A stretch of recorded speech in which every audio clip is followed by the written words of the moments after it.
السلام علیکم ورحمۃ اللہ وبرکاتہ۔ آج کا ہمارا سبق ناپاک چیز کو پاک کرنے کا طریقہ۔ سب سے پہلے ویڈیو کو آخر تک ضرور دیکھیں، ویڈیو انفارمیٹیو ہے۔ پہلا، کپڑے، چادر وغیرہ ایسے چیزیں جو نچوڑی جا سکتی، ان پر نجاست لگ جائے تو نجاست دور کر کے انہیں 3 مرتبہ دھونا اور ہر مرتبہ اچھی طرح نچوڑنا ضروری ہے، ورنہ یہ چیزیں پاک نہ ہوں گی۔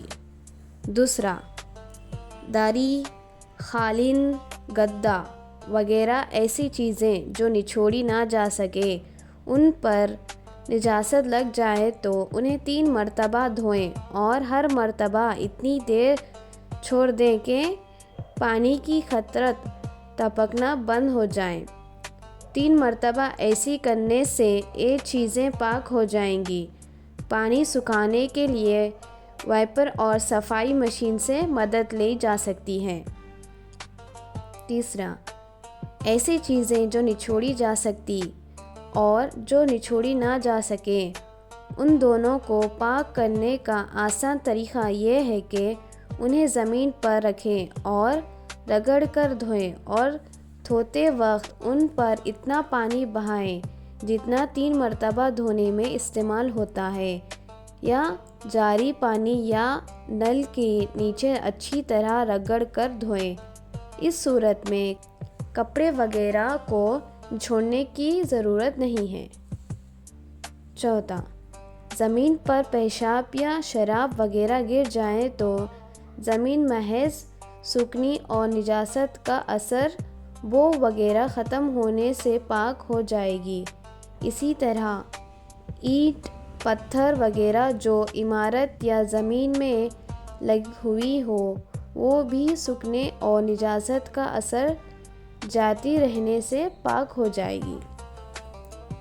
مسئلہ، موجودہ دور میں رائج دھلائی واشنگ مشین میں کپڑے دھونا درست ہے۔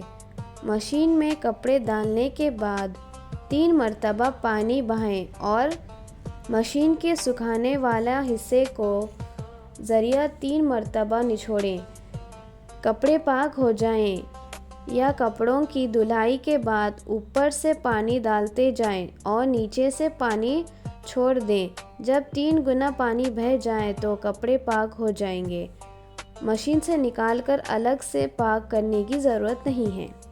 دوسرا مسئلہ، کپڑے یا چادر کے کسی حصے پر نجاست لگ جائے تو صرف اس حصے کو دھونا ضروری ہے، پورا کپڑا دھونا ضروری نہیں۔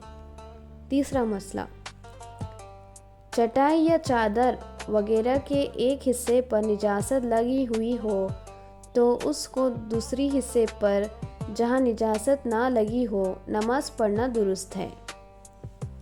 ویڈیو کو لائک کریں اور ایسے ہی اسلامی کنٹینٹ دیکھنے کے لیے سبسکرائب کریں اور شیئر کریں۔ جزاک اللہ خیرا۔ السلام علیکم۔